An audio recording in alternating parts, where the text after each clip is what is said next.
Hey everybody, it's Paul here from Grain to Glass, and today we're taking a look at the Brooklyn Brew Shop beer making kit. These make 1 gallon of all grain beer and include pretty much everything you need right out of the box for a pretty low price. So let's open it up and see what it comes with. I'm doing the everyday IPA kit. There are many different ones to choose from. There's different IPAs, there's stouts, there's porters, there's all sorts of stuff, so you can find something that you enjoy. So of course you're going to get some grain. This is already crushed. You don't need to mill it or anything like that. Your 1 gallon fermenting jug. So once we make the beer on the stove, or I guess the wort, we'll put it into this fermenter, and that's where it's going to stay until you're ready to bottle.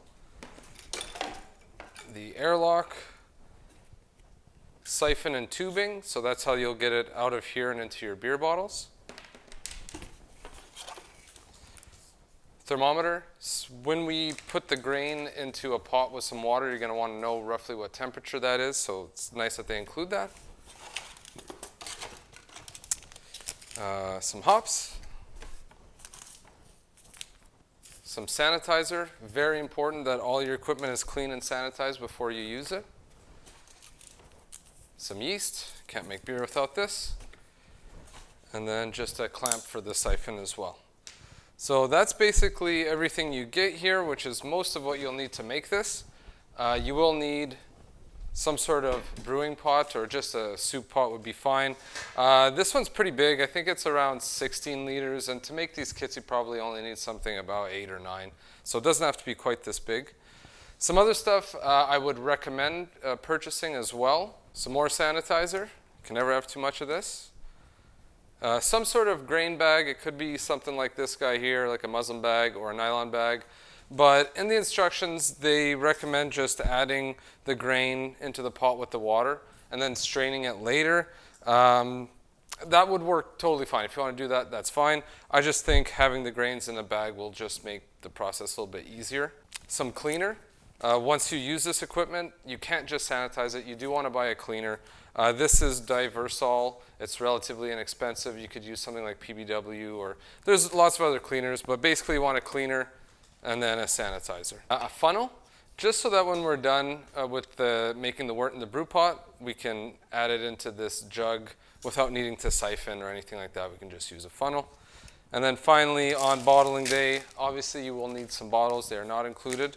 I would recommend some carbonation drops. It'll just make the process easier. You will be able to get the beer out of the fermenter right into your bottles rather than having to mix priming sugar. So these are just some add-ons that are not too expensive that I think will make just the whole experience a lot easier.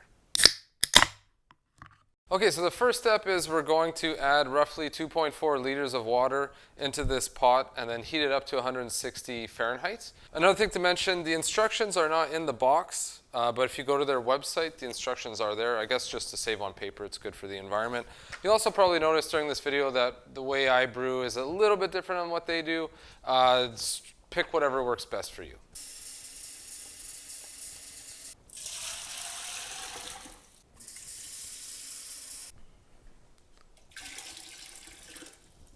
Most of your tap water will be totally fine for brewing.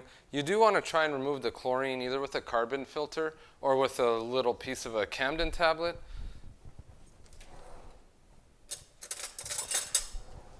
So this will treat 20 gallons of water.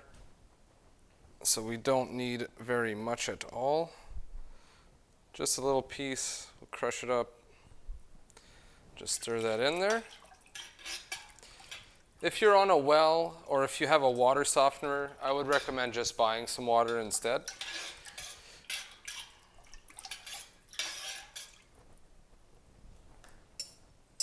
All right, and then we'll get this on the burner and heat it up until it gets to roughly 160 degrees Fahrenheit. So while our water is heating up, let's go ahead and make our sanitizer. So for the included one, it says to dissolve roughly half of 1 package into a gallon of water.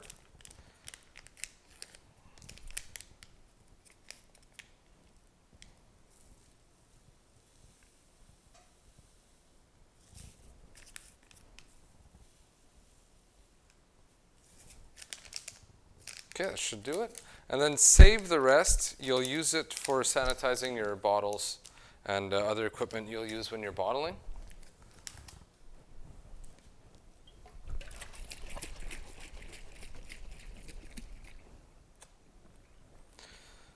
So I'm going to let that soak in there for about 15 minutes or so.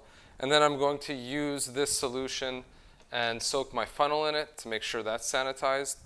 That's pretty much all we need to do because everything else that's going to touch the stuff we're making beer with will get boiled, and that will kill any bacteria or anything like that. Okay, so our water is heated up to 160 Fahrenheit, which is roughly 71 degrees Celsius. So we're ready to add our grains. So as I mentioned earlier, they tell you to just add it to the water, which is totally fine, but I'm choosing to add it to a grain bag instead.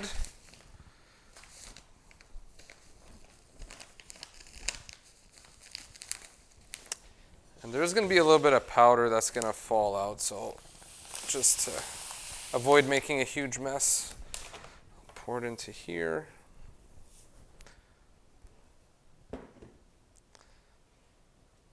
And then we are going to add it into our pot.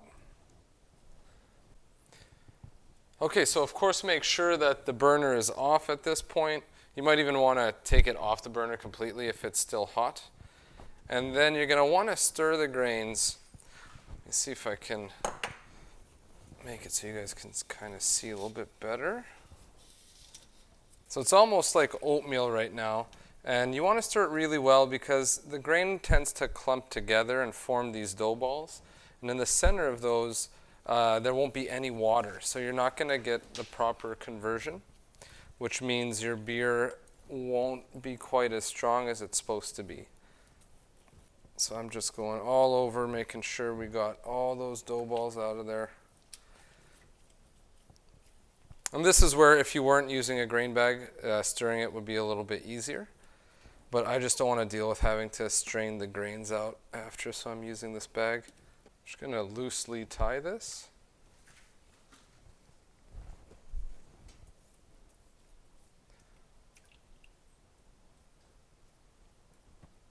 We'll quickly check the temperature and make sure we're somewhere around, 146 to 156, somewhere in there. Looks like we're at 154. And then we're going to let it sit for an hour. Make sure you put your lid on. This will help the temperature stay more constant. And around 15 minutes into the mash, I'm going to give it a good stir. And then about 20 minutes after that, I'll do the same thing. And that's about all we're going to do for now. While we're mashing, we might as well heat up our sparge water. So for this recipe, we're going to heat up roughly 3.8 liters of water to right around the 170 Fahrenheit mark. This is the water we're going to use to rinse through the grains to make sure we get all those sugars out.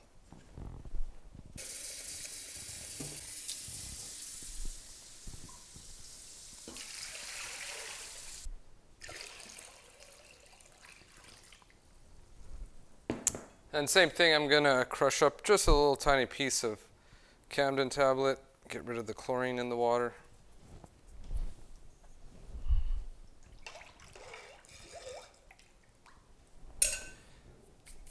And then we'll just heat that up to 170 Fahrenheit.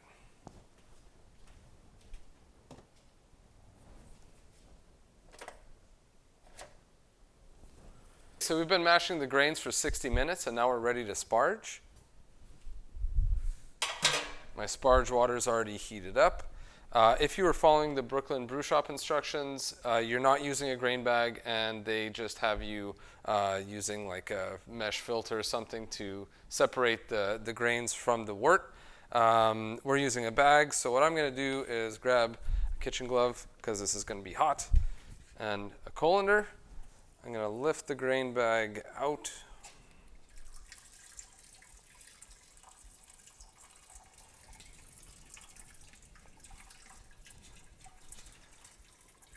There we go. And then I'm going to just pour my sparge water through the grains.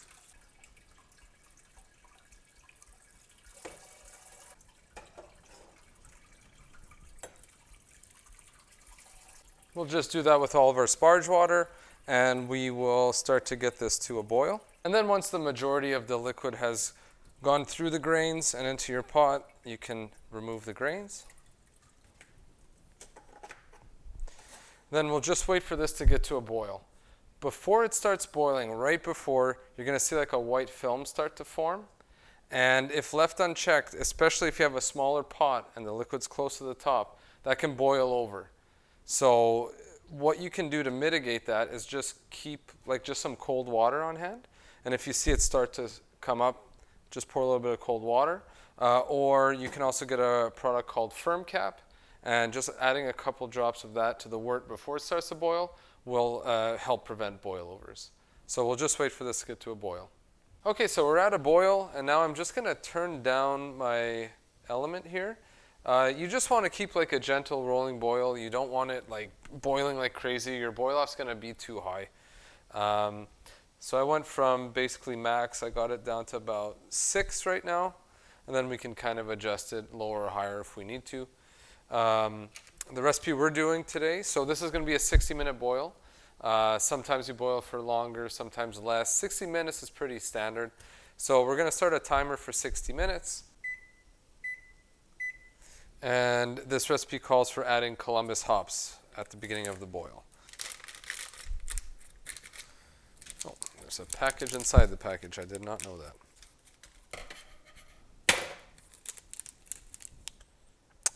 It smells good. Toss those in there. And then every recipe is going to be different.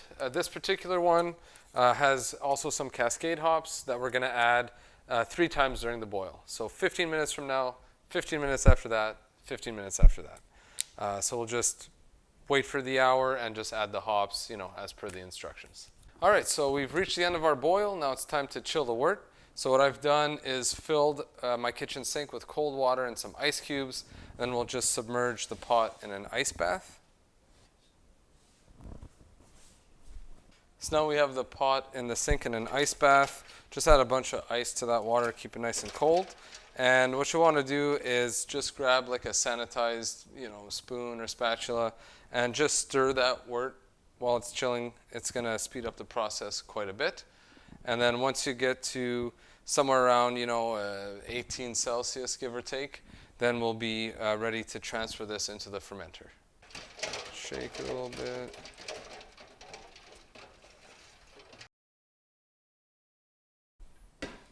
So now that we've got the wort chilled down, we can add it to the fermenter.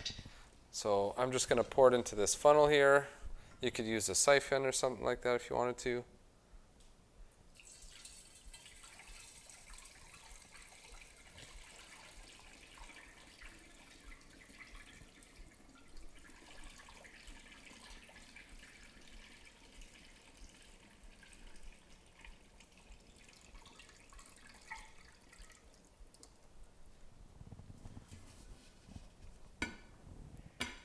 All right, and we actually boiled off a little bit more than anticipated. So the 1 gallon mark's right over here.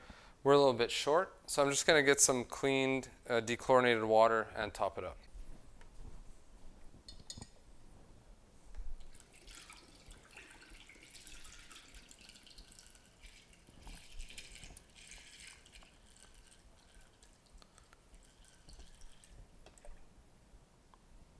All right, so we're topped up right about the 1 gallon mark. So we are ready to pitch our yeast.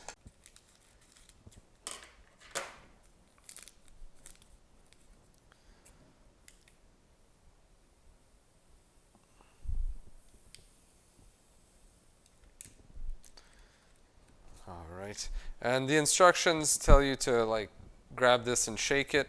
You could, but I don't think that's necessary, so I'm just going to leave it as is. And then we will put on our airlock. And you want to keep this somewhere relatively cool, give or take 18 Celsius. You also want to keep it out of the light. This is just glass. And as soon as this starts fermenting, if UV light from the sun or whatnot gets in there, it'll make your beer taste skunky.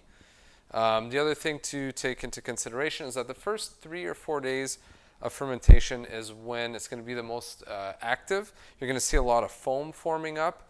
Keep an eye on it. maybe keep this somewhere where you have like a tray underneath or a bowl.